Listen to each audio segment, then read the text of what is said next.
With the upcoming election and political debates in the US, it seems that now is the perfect time to talk about logical fallacies. In a democratic society, it is essential that people are able to think critically about potential candidates, the things they say, and the things they do. This video will look at 10 logical fallacies you should be aware of, especially with the debates and election coming up. Before we get into the list of fallacies, let's quickly review the structure of an argument. Most arguments can be broken down into a premise and conclusion. The premise is a statement that justifies a conclusion and provides the foundation for an argument, and the conclusion is the solution to the argument, following from the premise. You can think of the conclusion as the main point being argued. As an example, let's consider an argument about minimum wage. We start with our premise, which could be the fact that raising minimum wage leads to a higher rate of unemployment. Using this premise, we reach our conclusion, which could be that the minimum wage should not go up. For an argument to be valid, the premise must be true and the conclusion must support the premise. Alright, on to the list. Number 1, the straw man. Perhaps one of the most commonly used fallacies, the straw man distorts the words of an opponent and attacks their reduced argument. This can be done intentionally to weaken an opponent's position or accidentally by misunderstanding them. Here's an example of a straw man fallacy. Let's say you're arguing that taxes on cigarettes should be reduced. Your opponent responds by saying, "Smoking causes cancer. Why do you want to kill people?" This response is a straw man because the premise is about taxes on cigarettes, which has nothing to do with the dangers of smoking. However, it is tempting to use a straw man in this scenario because it is much easier to argue the dangers of cigarettes rather than why taxes on them should not be lowered. To prevent yourself from accidentally using a straw man, listen carefully and do not assume anything. Ask for clarification if necessary, but do not twist someone's words to make their argument easier to attack. This often backfires, giving the impression that your listening and comprehension skills are lacking. Number 2, ad hominem. This fallacy is a favorite among politicians and candidates. An ad hominem is an attack on a person making an argument rather than the argument itself. Ad hominem means to the man in Latin. There are several different types of ad hominems depending on the justification for the personal attack. For example, tu quoque is the claim that an argument is invalid because the person making the claim is hypocritical. Circumstantial is an ad hominem dealing with bias, and guilt by association rejects the claims of the associates of somebody. In any kind of debate, it is important to critique the claim rather than the person making the claim. An ad hominem is normally used to attempt to reduce a person's credibility by convincing others that if one thing someone said is incorrect, then everything they say must be incorrect. Sometimes it is just a sneaky attempt at insulting someone while receiving less backlash than name-calling. Number 3, appeal to authority. Whereas an ad hominem claims an argument is wrong because the person saying it is unreliable in some way, an appeal to authority does the opposite, claiming an argument is correct because the arguer is an expert. Needless to say, even experts make mistakes and false claims, since they are subjected to the same flaws as ordinary non-expert humans. The best way to avoid using this fallacy is again by paying attention to the claim and not the person making it. Number 4, appeal to emotion. Every decent politician understands the power of appealing to emotion. It is so commonly used because of its effectiveness. People are very susceptible to emotional manipulation, so it is extremely important to be aware of this.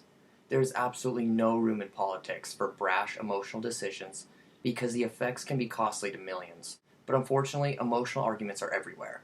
Look at how the US took advantage of its own citizens' fragile emotional state after 9/11 by sneaking in the Patriot Act, or the commercials trying to convince you to rescue an animal from a shelter by showing sad images of their living conditions. Watch out for emotionally charged arguments and don't be swayed by this manipulative and effective tactic. Number 5, non sequitur. Meaning does not follow in Latin, non sequitur is a broad term for a fallacy in which the conclusion of an argument is unrelated to the premise. Better suited for jokes, non sequiturs occasionally find their way into politics. They are of the form 1. Claim A is made, 2. Claim A is proven, and 3. The conclusion that claim B is correct. For example, take the premise that trickle-down economics does not work. People are greedy and don't normally just increase wages because they get tax breaks or benefits. Therefore, we should raise taxes. The premise of this argument, although true, has no information supporting the conclusion, raising taxes. A special type of non sequitur called affirming the consequent has this specific form. 1. If A is true, then B is true. 2. B is true. 3. Therefore A is true. Here is an example of this. If you're in Germany, then you're in Europe. You are in Europe. Therefore, you're in Germany. Of course, this isn't necessarily true because it is possible to be in Europe without being in Germany. Maybe you're in England or France. To spot a non sequitur, pay close attention to the conclusion, making sure that it follows logically from the premise. Number 6, red herring. Catch someone off guard and they may use a tactic called a red herring. This fallacy attempts to distract listeners by changing the topic. It may seem like a juvenile tactic to trick others into ignoring something by shifting their attention elsewhere, but people get away with it all the time. However, the more people aware of it, the less effective it becomes. Spotting a red herring is fairly easy. Just make sure all the information is relevant. Number 7, slippery slope. This fallacy makes the claim that a small change inevitably snowballs into something larger or more dangerous. For example, police should crack down on vandalism because that leads to thefts, arson, and eventually murder. The slippery slope fallacy is often used as an excuse to pass laws regarding trivial matters under the guise of public protection. The predicted effects are almost always exaggerated, especially when the argument is politically motivated. So be aware of the slippery slope argument. Number 8, hasty generalization. This fallacy happens when a conclusion is made without sufficient information or evidence.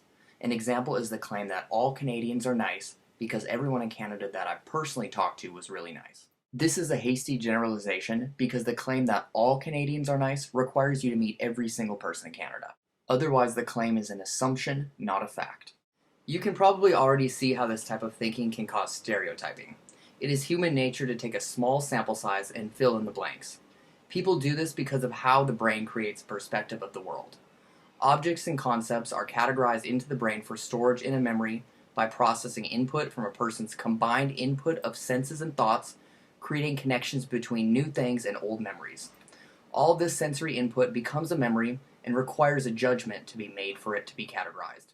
Poor implementation of this process leads to hasty generalization and can lead to pigeonholing an entire group of something or someone. Common examples of hasty generalization fallacies are the arguments that these Asians are smart, therefore all are smart, and global warming doesn't exist because it was cold today. It's okay to make these judgments, but don't assume that it always applies to others in the same category. Number 9, false dichotomy. Also known as false choice, this fallacy reduces an argument to having limited acceptable options with the favorable options left out. For example, are you Democrat or Republican, or should taxes go down or be abolished completely? This last example ignores the possibility of lowering taxes. Very few issues in the real world are black and white, so be wary when only a couple restricted possibilities are offered. When confronted with the false dichotomy, the best tactic is to refrain from answering and falling into their trap, but instead point out their mistake of asking a loaded question and oversimplifying the issue. This tactic is often used purposely in hopes that you fail to notice the fallacy. Number 10, false cause. A commonly used fallacy not just in politics but everywhere, false cause confuses association with causation. In other words, just because two events seem related on the surface doesn't mean they actually are. An example of this is the link between the total number of obese people and the amount of bicycle sales. Both are increasing at a similar rate, so does that mean riding a bicycle causes obesity? There is a confounding variable in this example, namely the total population of people.